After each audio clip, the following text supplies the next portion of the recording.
Hello everyone, this is Max. You're watching EquityMatch online live pitch event. Today we reach number 124 and we keep going. So today we have four great founders, actually five, and a very female represented panel. But we still have one guy, Sanya.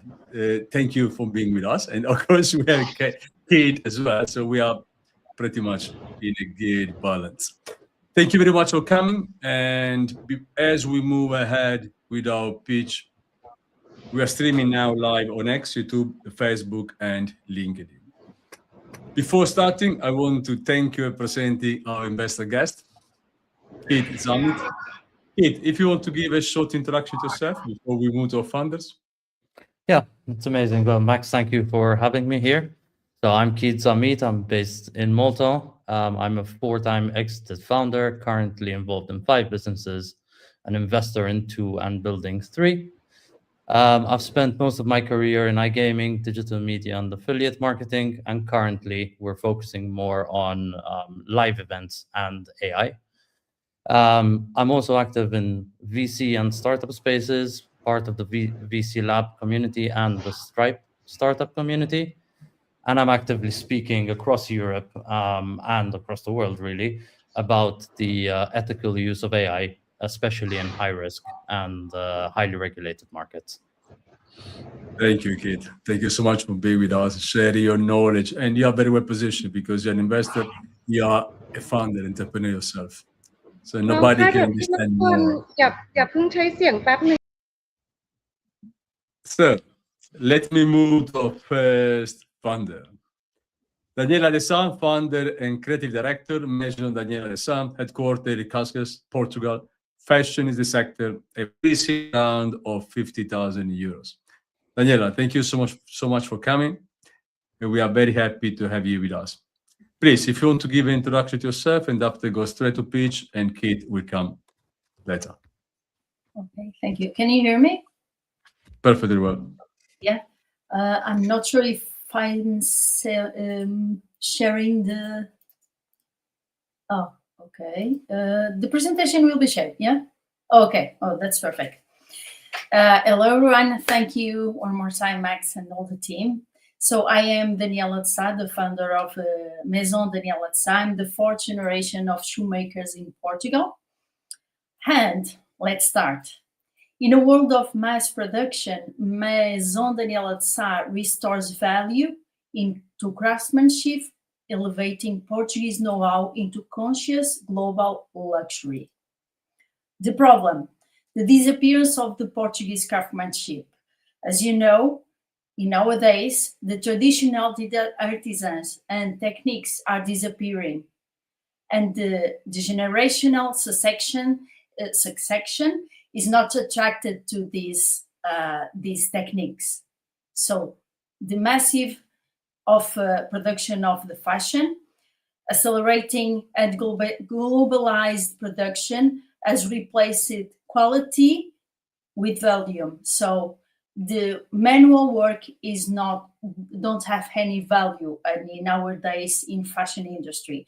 And Portugal produces haute couture, but is not recognized for it.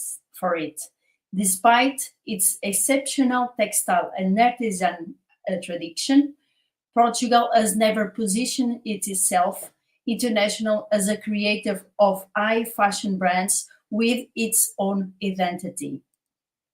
Our solution is evaluate the Portuguese craftsmanship as high fashion. We integrate the traditional techniques into the contemporary design, implementing a conscious and sustainable luxury model. So we use the responsible materials, sustainable materials, and focus on the longevity of each piece in the fashion, in our fashion collections. And we are committed with the circular economy principles. Of course, and we want to build a Portuguese maison with international positioning. So we are creating a strong identity and authorial narrative and haute couture visual language into our collections. We not compete with high fashion, with fast fashion. We compete with global haute couture houses, which are also our inspiration. So the first collection is inspired in Cascais, which is the hometown of the old team and also the maison. It's called Cascais Moração Omar. It has garments, shoes, and accessories, and will be presented in August in the official program of Festas do Mar, which is a big party in the city and is also very known in the national revenue. Also, the first collection, we have product designs developed piece by piece, and we are very focused on also in bring not only these traditional techniques, but also put together sustainable, but also put together this concept about the product design. It's not only a product, it has design, it's been thinking for its purpose, it's useless. So our team, we are a team of 13, and very soon we will be a team of 15. So each one has its own specialization, and each one is focused on a different department of the maison, and we are a team of volunteers.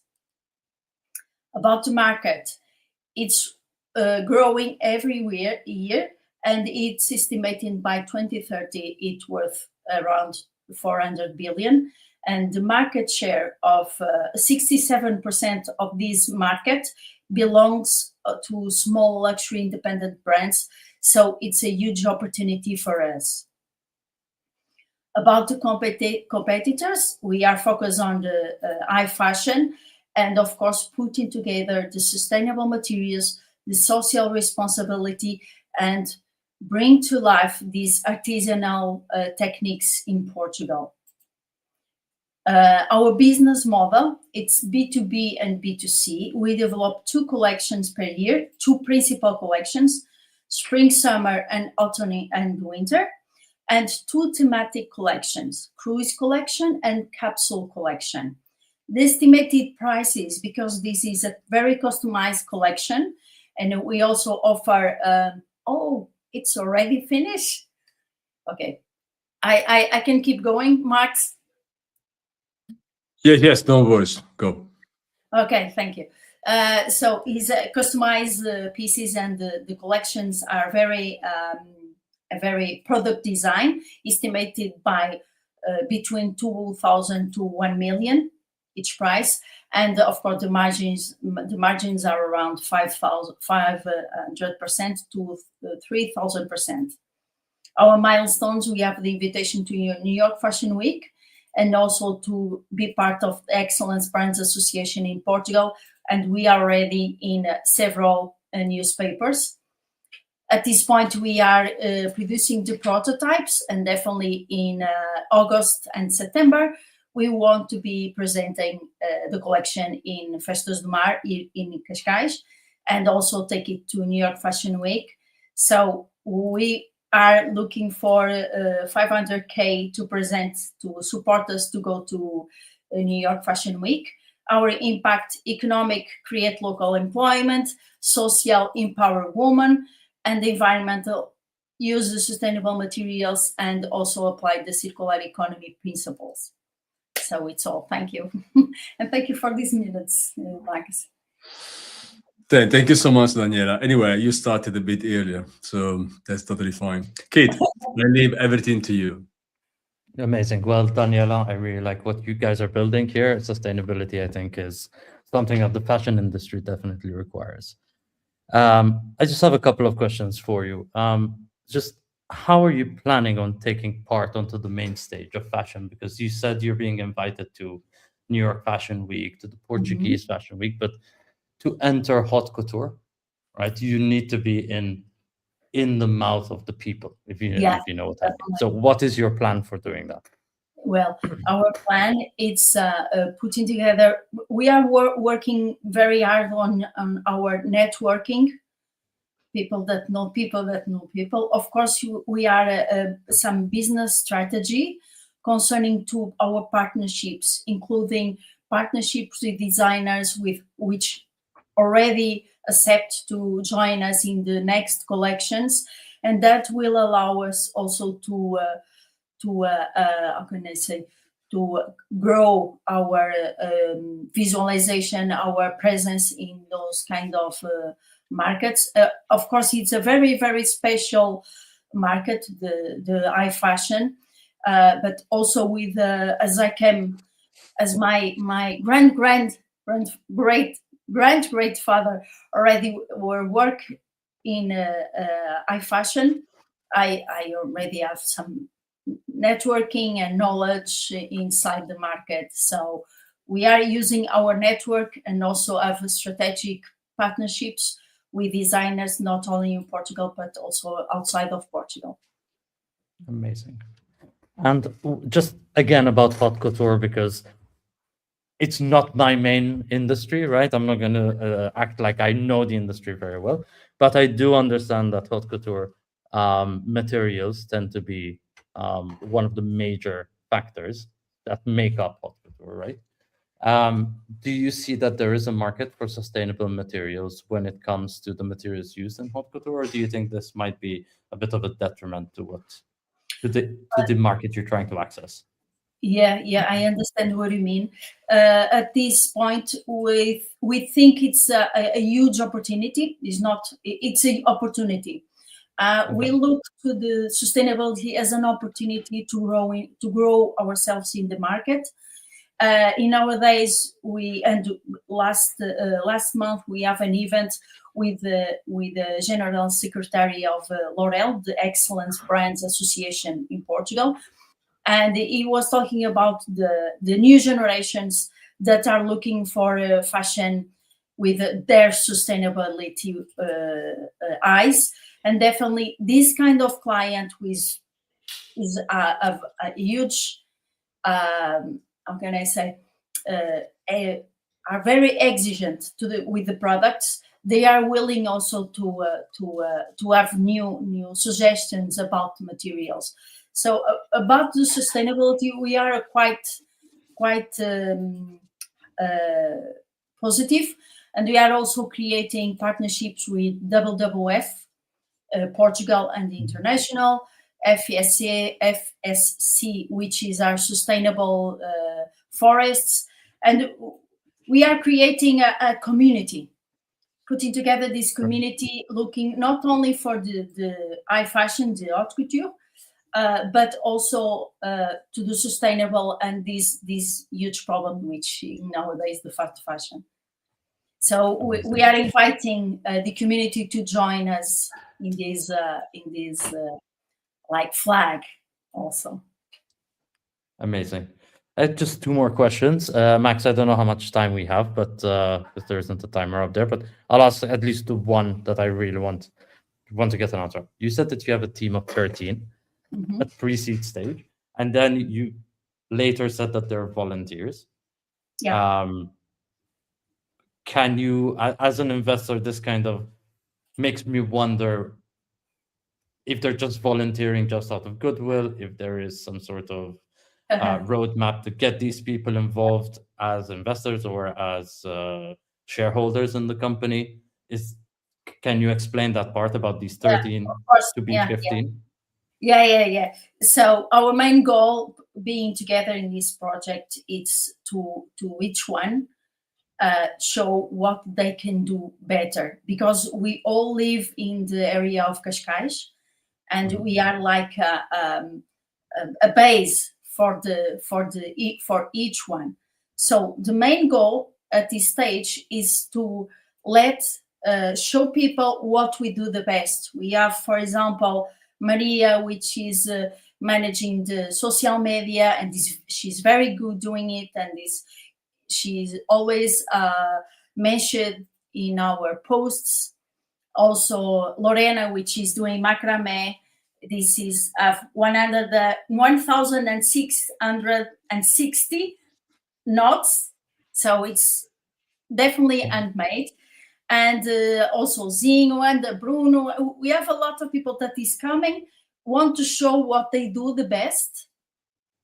And this next stage is that internally we are doing a base document, which amount of time each one is wasting in the project. It's investing in the project. Investing, yeah. And the goal is they jump into the project as soon as we can. Our goal is to launch the collection in March in Festas do Mar, here in Cascais, and New York Fashion Week. Of course, we have a commercial strategy for that, and the players start to jump into the project as working full time or as shareholders. We are developing our own concept, and the team is very motivated, and because we achieved a lot of amazing things until now. We have 100% the support of the municipality, and we are asking for now the Portuguese president also the support, because we are bringing these techniques live in Portugal. And the goal is this one, is everyone jump in as soon as we can. Amazing. Max, do I have time for one more question? Yes, fast. Fast. Very, very, very simple question. I saw the pricing of certain products. You said between 3,000 to 1 million, depends on the value. But what I don't think I saw in the presentation is 50,000 based on what valuation for your company? Because if you're looking at values, if you sell one product at 50,000, say you manage to get the product out and you sell it for 50,000, what are you valuing your company at for the 50,000 investment?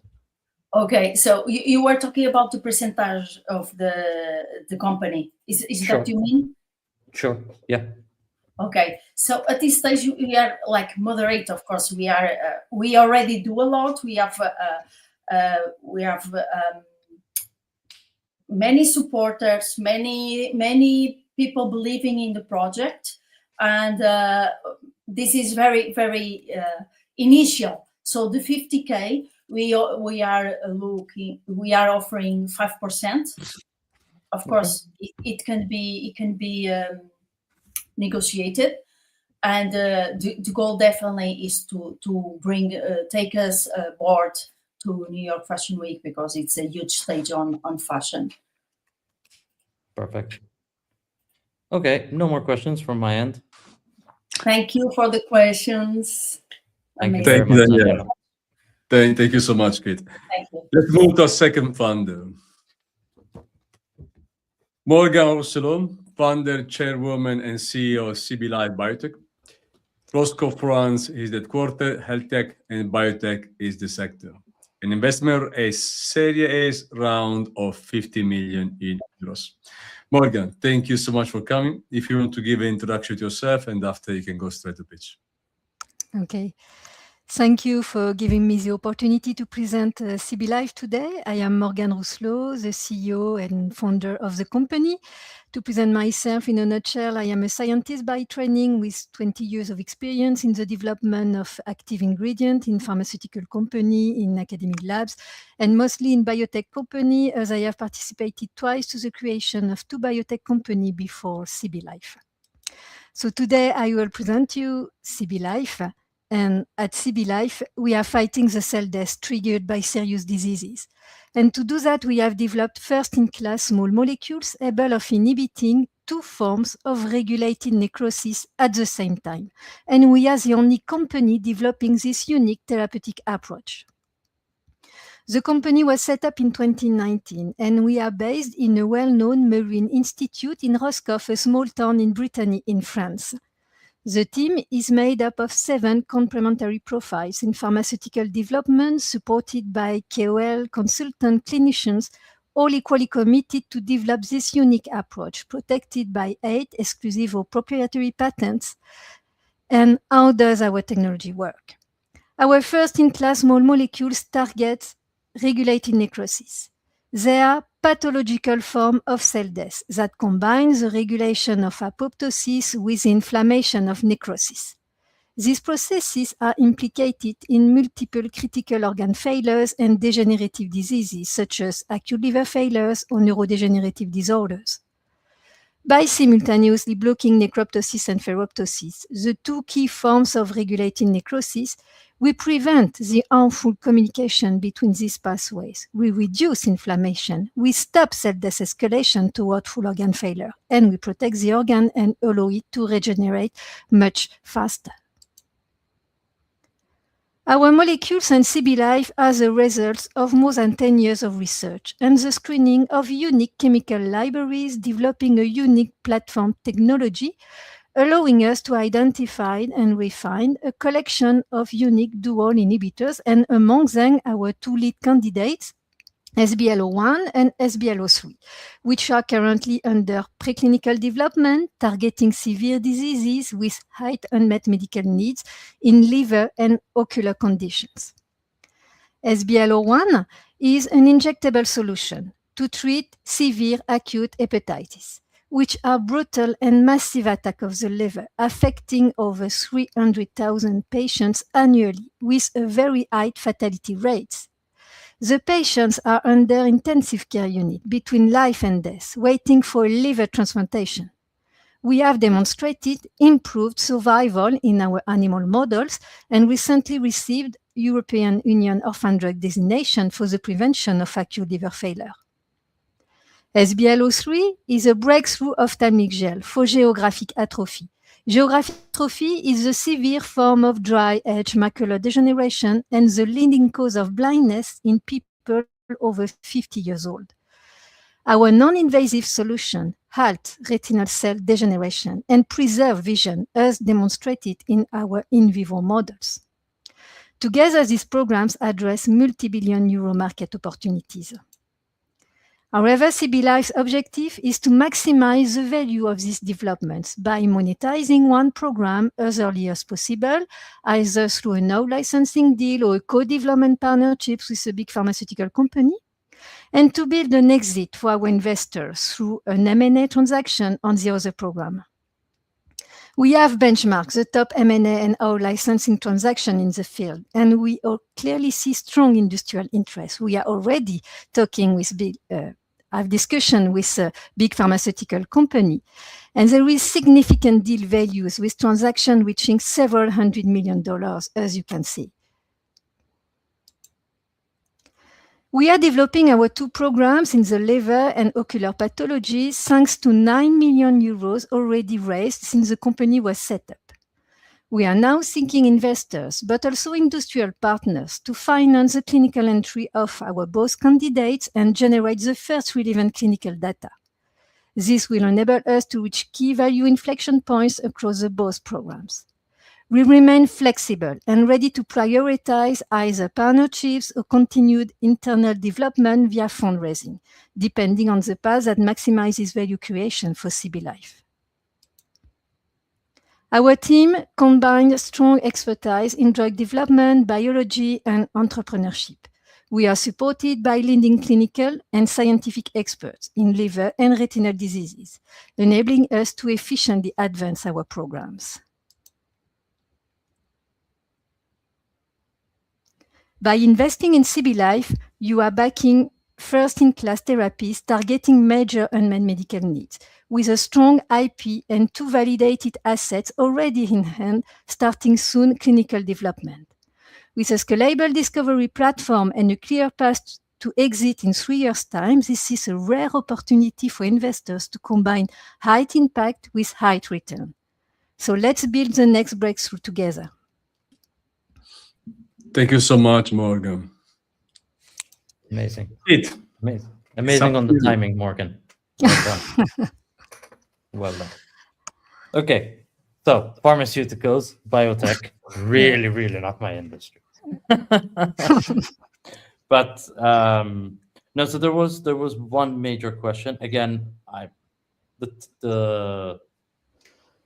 what you were saying about the technology that you're building, about the medication that you're building, sounded very interesting. And I heard you saying that you're building or the medication or the solution that you're building can target two um, uh, problems at once. Is it the SBLO1 and SBLO3? Was that correct? So is it one solution for two different diseases?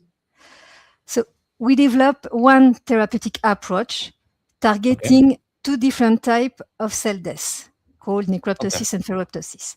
Yeah. By doing that, we can prevent efficiently full organ failure. And we have designed two different types of molecules, and we have other molecules in our pipeline. In order to address one, the liver diseases with SBLO1, because it is better for liver diseases because it goes to liver when it is administered. And SBLO3 is another molecule with a similar mechanism of action targeting cell death, regulated cell death necrosis. But it is more efficient, more optimized to treat retinal disorders. So it is the same mechanism of action for the both molecules, but the molecules are very different because they target different tissues, different organs, and different disorders. Okay, excellent. Okay, now that's a bit clearer. Okay, so it's yeah. So when you talked earlier, you said that you're 7 employees. We saw those employees up, and then you have a very large advisory board, which is always good to see. You also mentioned that you have 8 patents that are already owned by the company, right? Are these revenue generating patents, or are they just IP patents that you are keeping till you launch your till you get the clinical trials done? Yeah, they are owned by the company or exclusively licensed to CB Life.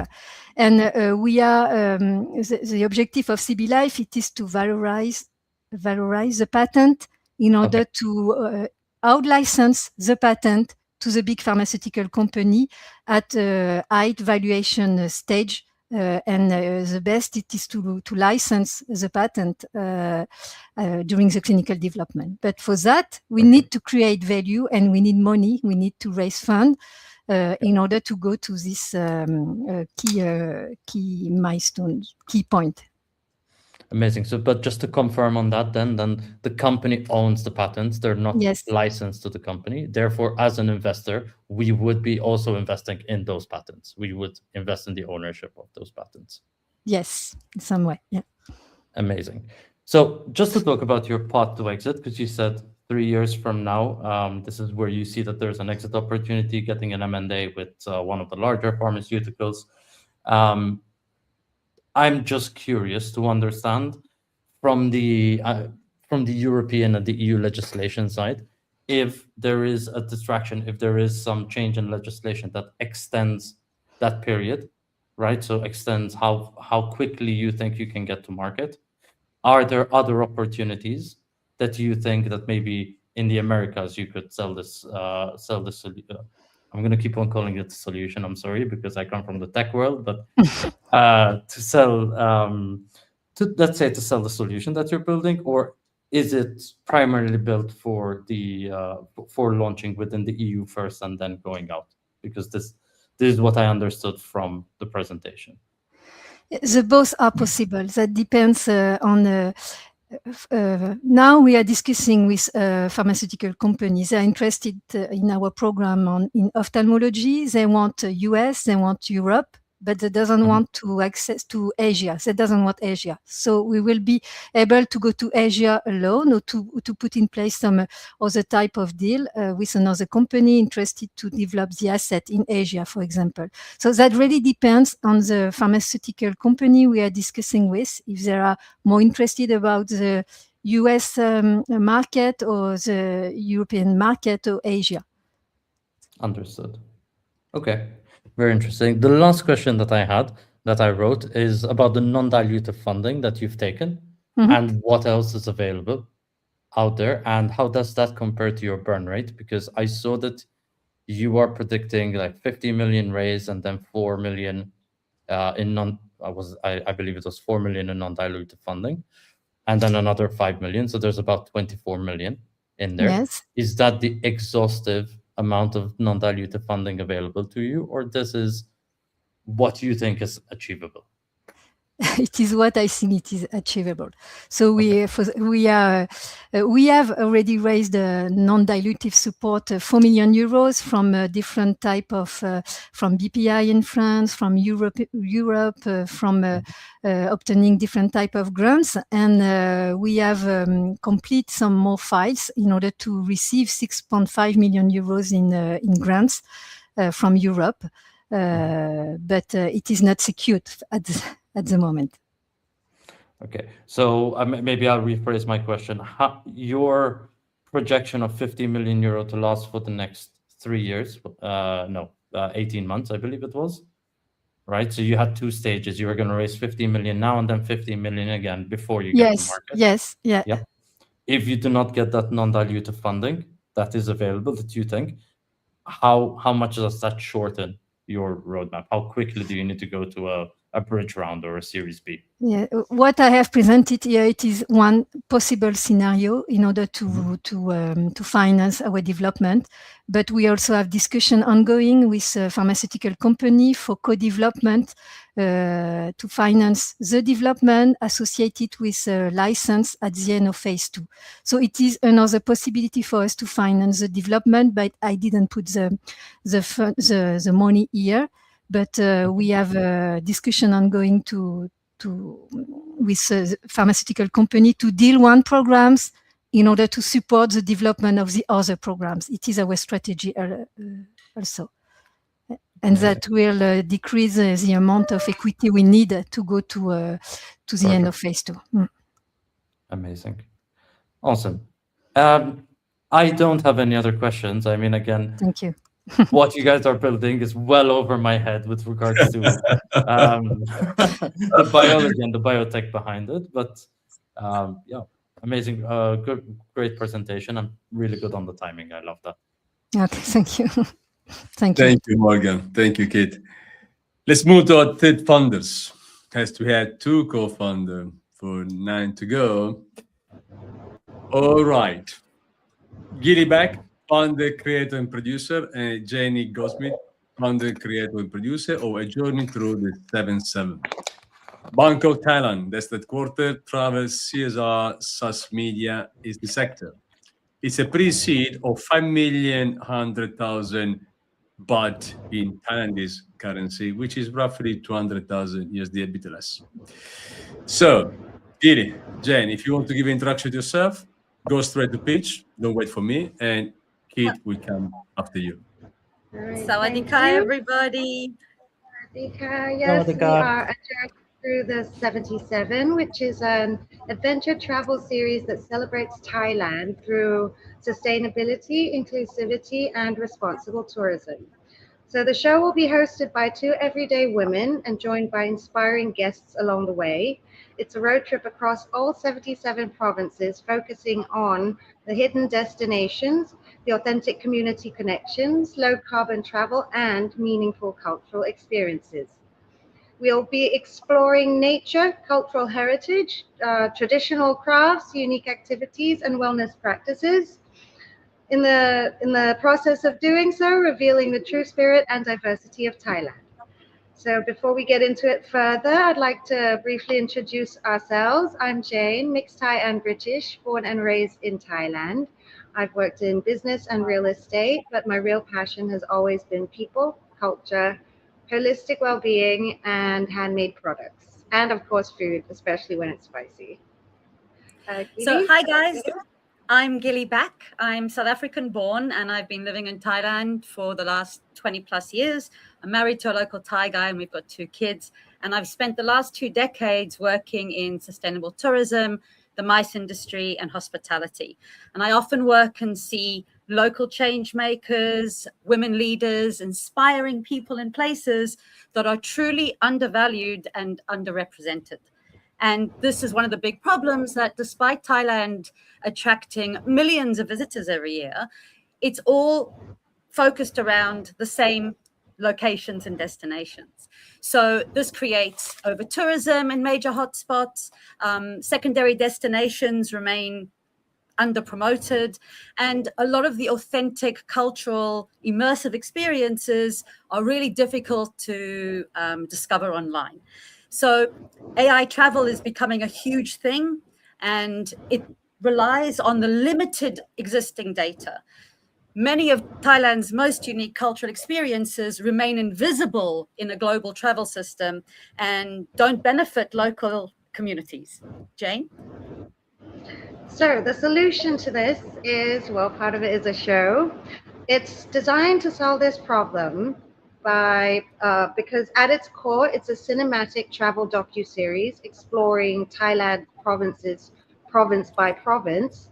But what makes it different than every other experience is that with every experience we film, it's also converted into structured travel data and curated experiences. So the content doesn't just inspire people, it becomes a gateway to real travel discovery. And with this, we have the product. So the project works as a hybrid media and travel discovery platform. The series tells the stories, and as every destination we visit becomes part of a growing digital ecosystem. So the content naturally evolves into real travel journeys, and each experience becomes documented cultural knowledge, curated travel experiences, structured travel data, and bookable itineraries. And this takes us over to the market size. Global travel demand is changing. There's a big shift towards immersive tourism and adventure travel, which is currently about a $1 trillion industry worldwide, growing 17 to 20% year on year. And this includes sustainable travel, travel with purpose, nature and wellness tourism. Cultural connections are very important now when people are looking to experience a country. And by unlocking these secondary destinations, we tap into a huge gap in a changing market, whilst incorporating CSR, our Swim for All project, and rewarding communities for their participation. Jane? So our market adoption, our primary audience are travelers who are seeking authentic cultural experiences, both international and local. Secondary audiences include educational travel groups, responsible tourism travelers, and experiential travel communities. The project reaches them through 3 connected channels, being the docuseries, the global social media storytelling, and the discovery platform. So we are going to be looking at 3 main categories for our market fit and KPIs. This would be media reach, platform growth, and destination impact. And actually everything that we're doing interconnects. So the streaming distribution, the broadcast licensing encourages audience engagement. Users exploring destinations mean that they can book the experiences that we're showing them while we're on the road. And the impact is very easy to see because every destination that's activated connects us to the local community's participation and the number of experiences and activities documented. Jane? So our business model combines media and travel. The revenue comes from streaming distribution, broadcast licensing, and brand partnerships. On the travel side, revenue comes from curated itineraries and experience bookings. And there's also the B2B opportunities with tour operators and travel platforms that need high quality destination content. Now, this gives us a massive competitive advantage because unlike traditional travel media, this project creates structured travel data and bookable packages from the very first day of filming. And the original content, AI-ready discovery data, authentic experiences, not found on major platforms, means that all these authentic, like the media and content that we're creating becomes the long-term travel ecosystem. Jane, tell us, what's our ask? So to launch this project, we are seeking 5.1 million Thai baht for 20% equity. This investment will fund the production and the launching of the entire 8 episodes of the first season. So it's giving us the platform development, the experiences, the documentation of products and activities, strategic partnerships and distribution, and launching Swim for All. So guys, who wants to come on this road trip with us and really join us on this journey? Thank you so much. Thank you. Thank you so much, Jane, Gilly. I leave everything to Kate. Guys, I love the energy. Great energy. Just That's to preface, the just to preface this conversation, and just to put it out there, I currently have an angel investment in Bangkok, so this is something which really speaks to me. I've been to Thailand a number of times, love the place. So what you guys are doing is very interesting. I've actually been to around 30 of the states in Thailand, or 30 of the areas. So I love what the journey through the 77 is all about. You've touched on a point. You've touched on a point which is really interesting to me, which is the AI and structured data, right? This is what we are doing and what we're building. And based on that, based on what you guys said and how you introduced yourself, I'm curious to understand who is building that structured data and how you plan to maintain it. Okay, so we basically begin the activation from day one of filming. So the people we meet, the places we're going, we're collecting the data. A lot of it is showing the filming process. Now, what is filmed is not going to be in the edited series, but it's all the content that's being created throughout each province as we film each series. And we know that people don't want to download another app. We know that people don't want to have to sign up for something else. So there's all these platforms and social media and applications that's very easy for us to then upload. I've been doing this for a very long time. So we know how to create the packages, the individual experiences, and promote all these activities and locations. And that's something, we have a full production team with us. We're not the ones filming this. We have a professional travel company that's been producing around the area for decades that's going to be filming. And we will have local up-and-coming talent in the other vehicle doing the social posts and activating everything live. And it's giving opportunity to local Thai up-and-coming documentary makers and marketing geniuses. So it really is a community behind this entire process. Once each season is released, when we're not on the road, we're doing all the marketing, we're doing all the contacting potential partners and DMCs and tour operators to give them unique content that they can then sell. So it all kind of feeds back on each other. Nothing goes to waste along the entire process. Fair. When you talk about the bookable itineraries, again, I've been to Thailand often, right? Quality control in Thailand is lacking to say the least.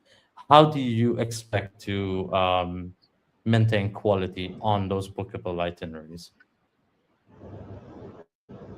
So I've got a very large network of professional guides, and I've worked in sustainability doing audits. So I already have all the criteria kind of in the back of my mind that as we discover and go along the journey, because it's unscripted. We have a destination. We don't know what's going to happen along the way.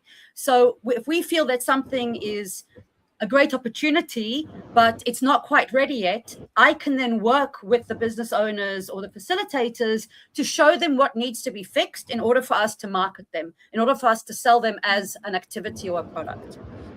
So the fact that I have the UN SDG standards and the Travel Life Sustainability standards already tucked under my belt, it also makes us very relevant for the international global market that now for Europe, for example, you have to be sustainably certified and work down your supply chain with sustainably certified people. So this gives us control along the entire process.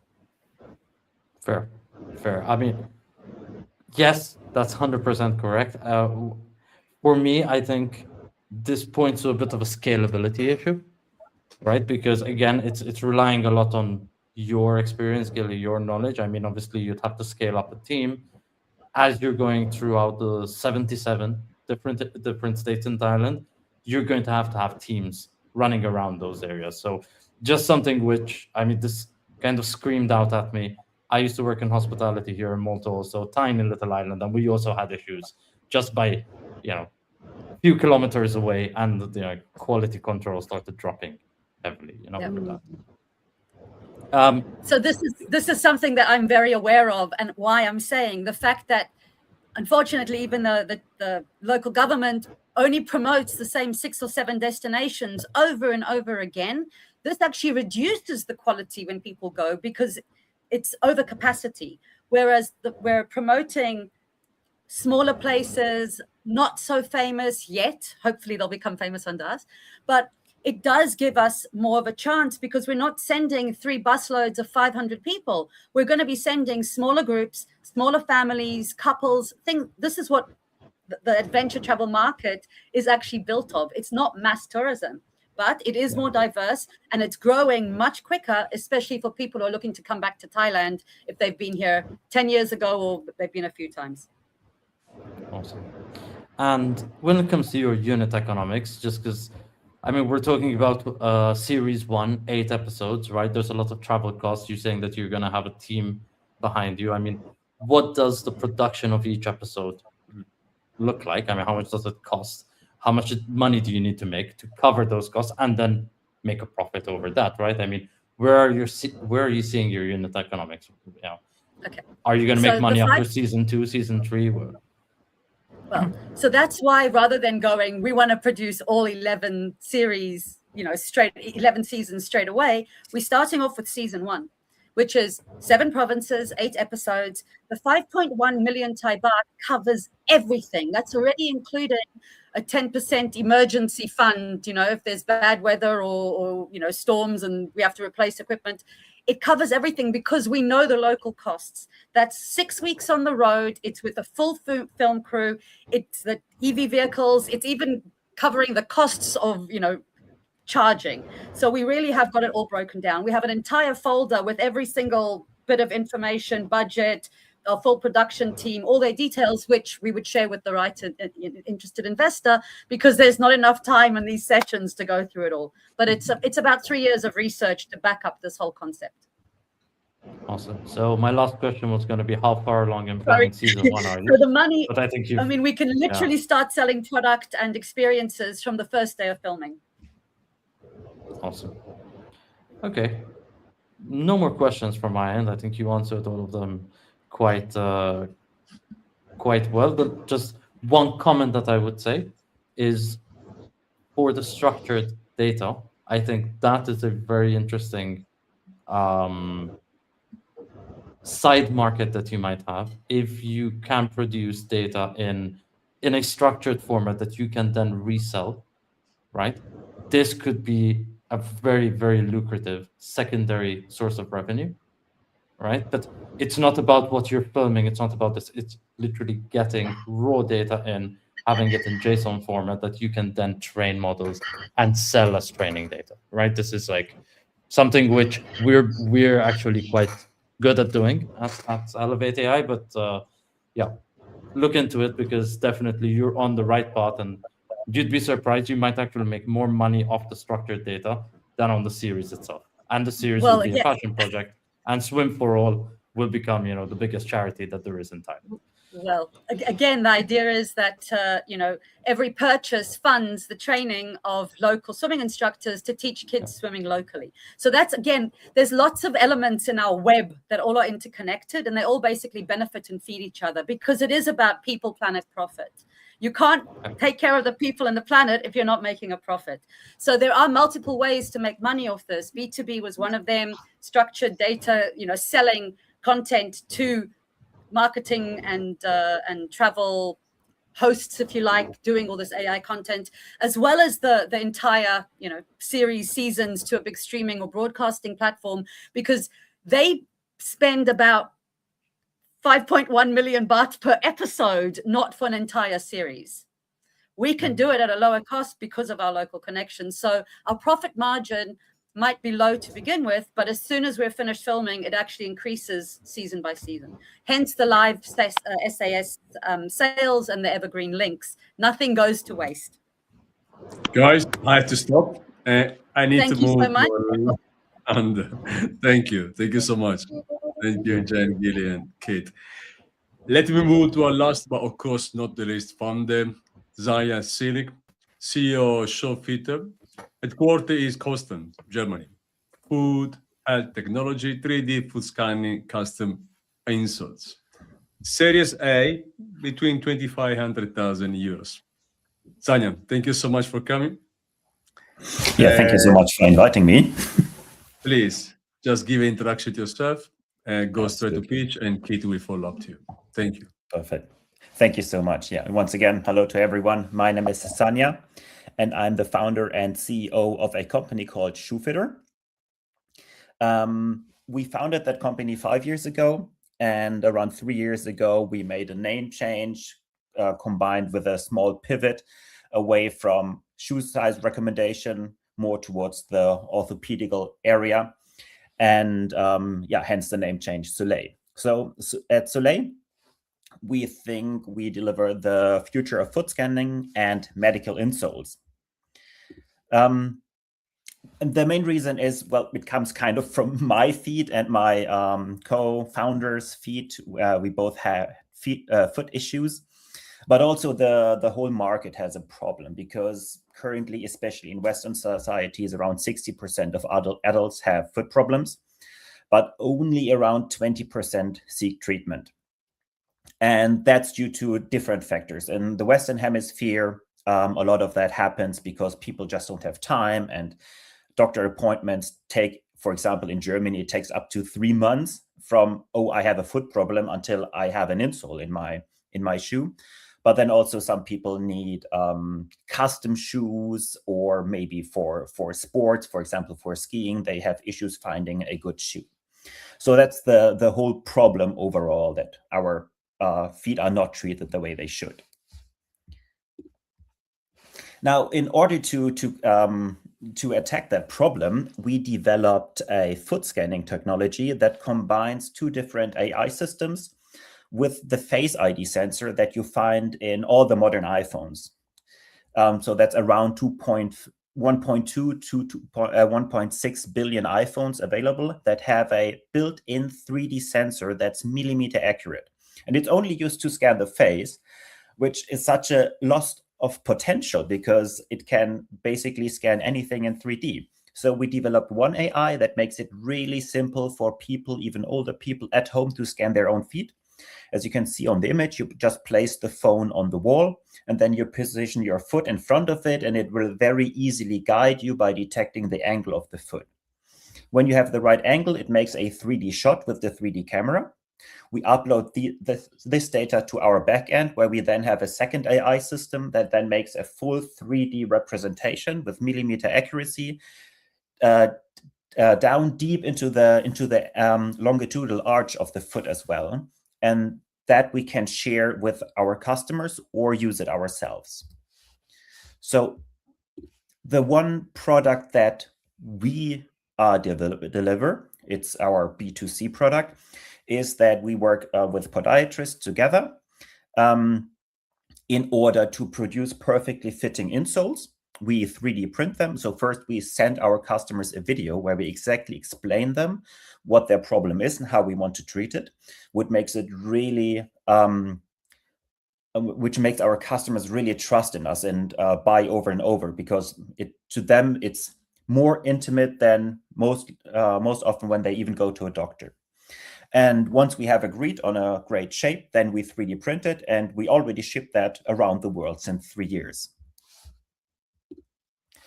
The second product is on the B2B side, where we just use this scanning technology to also help other businesses to make better products.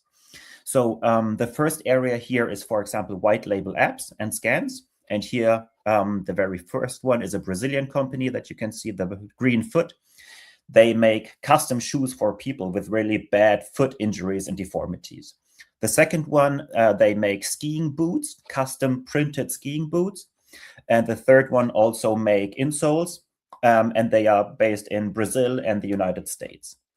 And then some companies just use our measuring service. So they send us foot scans with a traditional scanner. We measure it and send it back. And then our 3D printing, we also do custom white label 3D printing for other companies.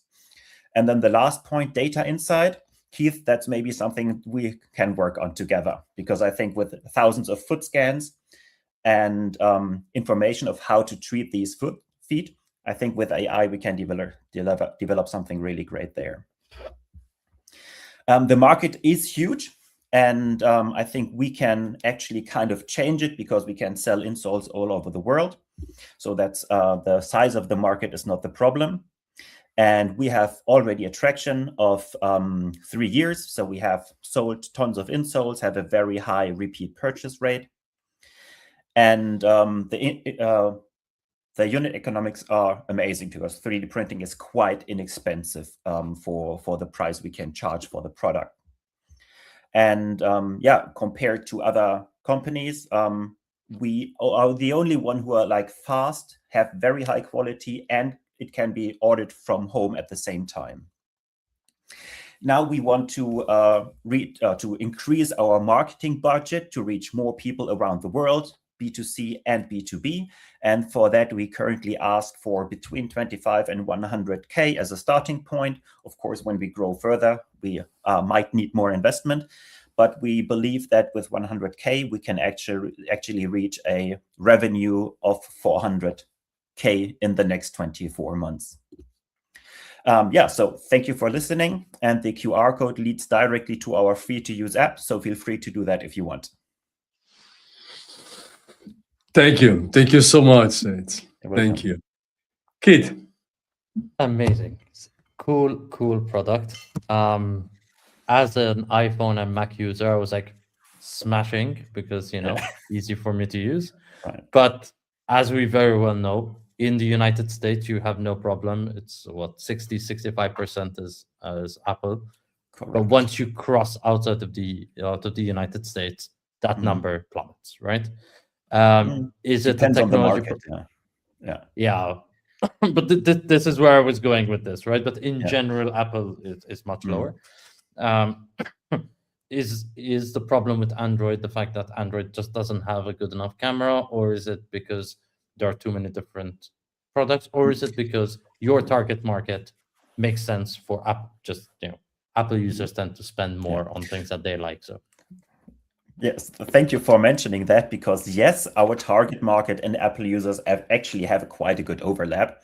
But nonetheless, of course, we are always looking for solutions how we can also enable such a detailed scan for other markets.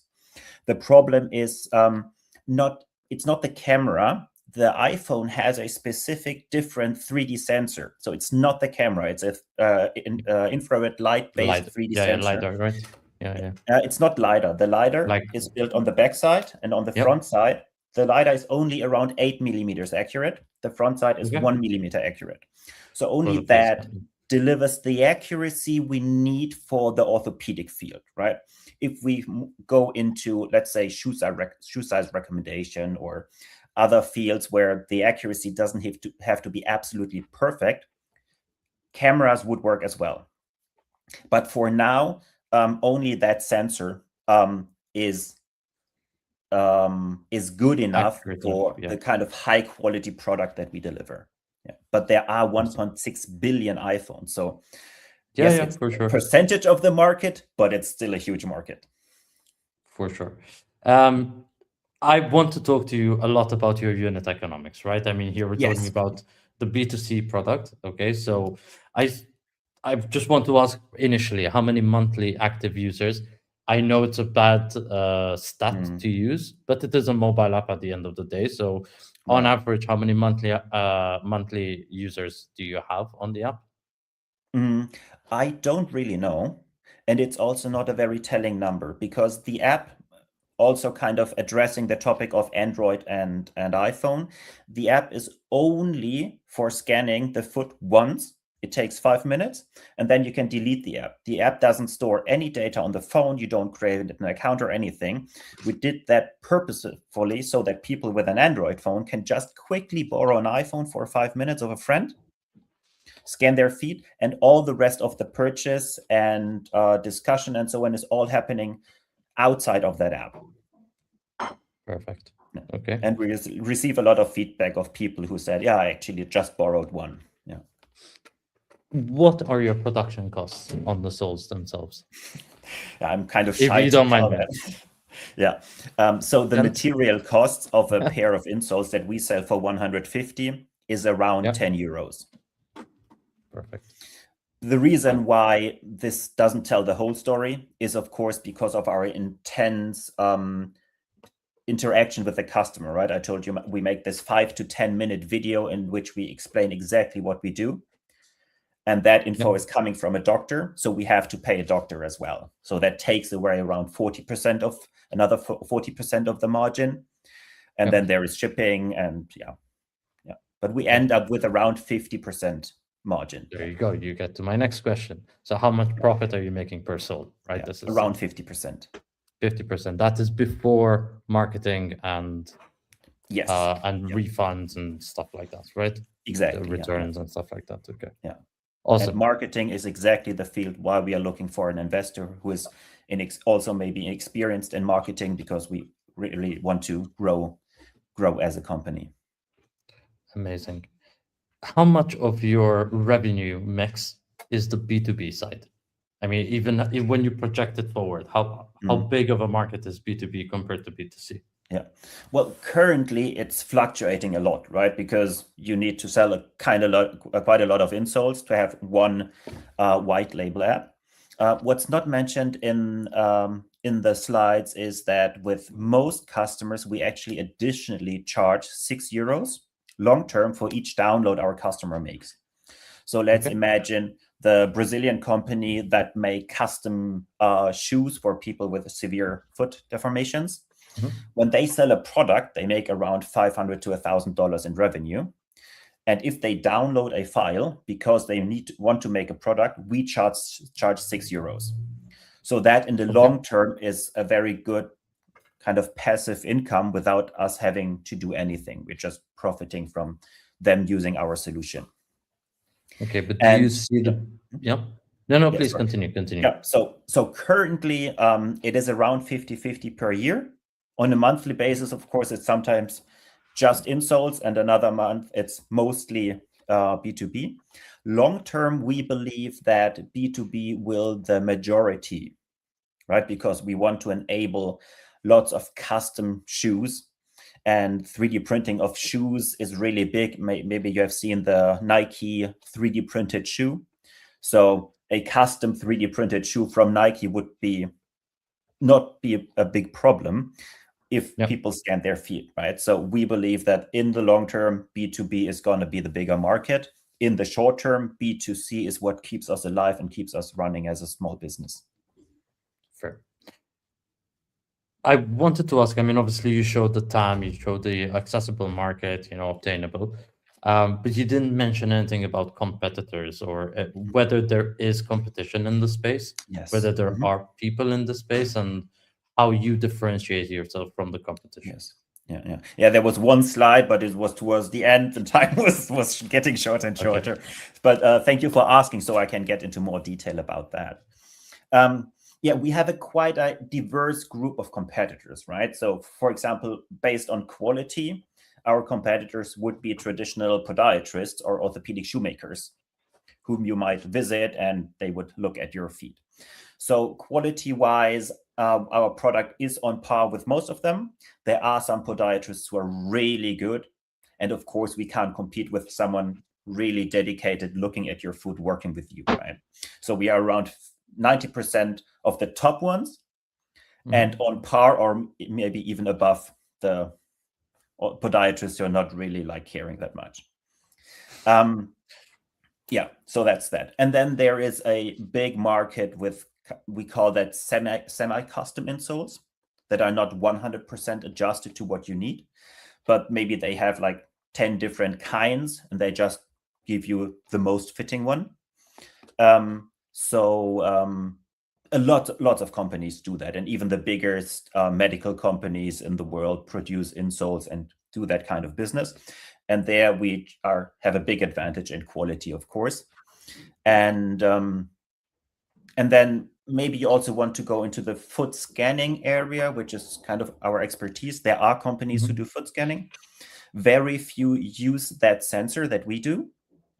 Most do either just photos, for example, on a sheet of paper, which is not very accurate. And a lot of our customers have tried that before and are not happy. So that's why they move over to our solution. And then there are also some that do use our sensor, the same one we do, but they don't do this scan of a foot on full weight bearing. They just scan the sole from below. So also they can't really get the same quality. And of course, they can't serve the same kind of customers we serve who actually make custom shoes. Yeah.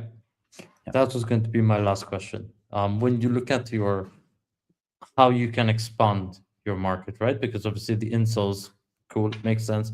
I come from the B2B world, so for me, the B2B side was very interesting.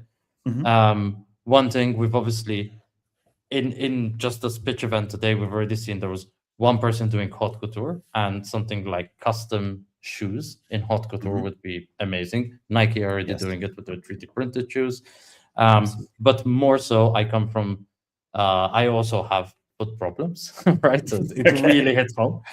And I like playing paddle, but I can never find paddle shoes that have the right fit for me, right? Okay. Even with an insole, because the paddle shoe is a bit different, right? So reach out. would this technology be able to create, for example, rather than just the sole, but rather your whole shape of the foot, so a user could get a custom shoe built based on their shape? So you could, yes, with our data, absolutely. So if all the requirements in order to make such a custom shoe was to have a good foot scan, we would have sold it, right? The problem is more on the shoe producing side. The capability of making custom shoe, the capability of selling, the additional price of making something custom. There are some companies who want to do that and who do that. For example, for climbing, we are in discussion with customers who make climbing shoes, or what's the alternative to climbing? Bouldering. Bouldering shoes. Like abseiling, so, for sure. Yeah. So we can deliver the data to make perfectly fitting custom shoes, and we are looking for partners with whom we can actually serve that. Awesome. I'm just going to give you an idea here. I'm also involved in a football group, so we're invested in a number of football teams around Europe, and I think that for footballers, custom shoes for footballers is a huge market, and the clubs are willing to pay a lot of money for that. So again, it's the data insights, definitely. Focus on that, the data that you get from just shoes and this and that. And the last question that I had, you said that this is a Series A. So have you done previous raises before for this business? We have done very small previous raises. They have been in the 25K area so far, and we did three of them. And so we are just trying to grow slow by slow. And but now we want to make a little bit bigger step. That's why we're asking for up to 100K. And that should mainly, so in the past, our marketing efforts have been mainly on the Google side, which wasn't as convincing as we had hoped. So now, and that might be because on Google, you can't like selectively choose a target group by device. So in the future, we want to do social media that can offer this kind of selection, which would be mostly in the Meta area. And also part of it would be for B2B marketing. And recently we have been at an orthopedic conference here in Germany, in Cologne. That was very successful. We have lots of new discussions with potential customers from the medical area. So for B2B, going to conferences seems to be a very good way. Awesome. Okay. No more questions from my end, Sanya. Really cool product. And I will keep an eye on it and see how you guys are evolving. Yeah. And I just added you on LinkedIn. So if you are looking for testing an insole, let me know. Perfect. Thank you. Thank you so much, Zanyu. Thank you, Kate. Say that because we're bringing all of funders right now, all back. As we usually do, 10 seconds for each of you of elevator pitch. Try to convince Kate to invest, and all investors watching today. And let's start with Daniela. Hello, can you listen? Yep. Yeah. Okay. For investors, this is an opportunity to be part of creation of a maison, an asset that over time becomes more valuable, more rare, and more enduring. So this is our invitation to create a Portuguese maison. Thank you, Daniela. Morgan.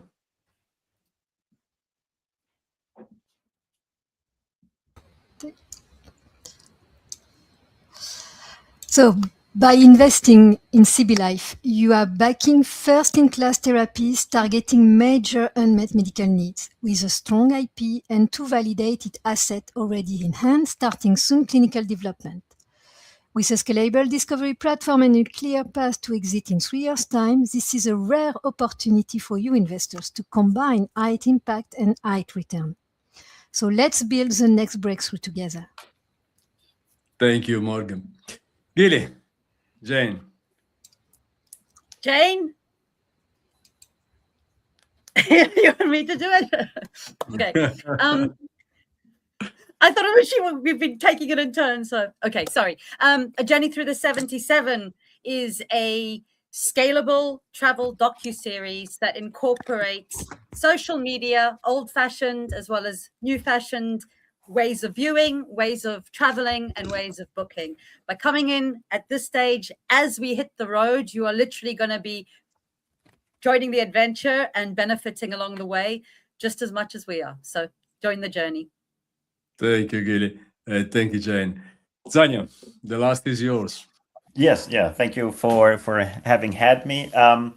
So I think there's a great fit between the network that you provide with what you already mentioned, also the AI specificity. There's one topic, a future AI development that we didn't really dig deep into, so I would be happy to discuss that further. And I think it's quite obvious that with our history that an investment in marketing is quite secure to grow the company. So I think it's not a high risk investment in that case. And but it could really help us grow, and especially with your network. So I think that would be a great fit, and I would be happy to have another conversation in the near future. Thank you, Zanya. Kit, as we are closing, I don't know if you want to give the last recommendation For sure. to our funders, and after we close. For sure, guys, very strong presentations. Daniela, love what you're doing. I think we need to focus more on sustainability and really bringing back artisanal work. Gilly, Jane, love for Thailand, obviously. So we'll definitely be following what you guys are doing. And yeah, hopefully we'll find an opportunity to work together with my investments in Thailand also. Morgan, again, well over my head with the with the biotech, but I think as the most mature company here, I feel that you guys have a really clear trajectory on how you want to go. And as an investor, if I was up to that scale, I think this would be something that we would definitely be talking about. But definitely any investors here who are into biotech, I think this is quite an interesting one. And Sanya, yeah, as you mentioned yourself, this is something we definitely should continue talking about. And I feel I'm missing someone. No. Okay. We are 5, but we are 4 startups. yeah. My God, sorry. For a moment, I was like, oh, I thought there was someone else. No. Gilly and Jane Okay. are together.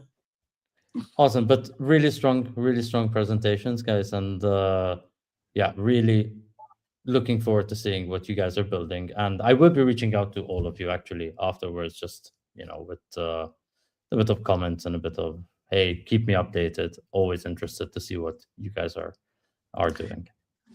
Kate, thank you so much for spending your time together with us today. And Zanya, Daniela, Gilly, Jane, and Morgan, thank you so much for coming.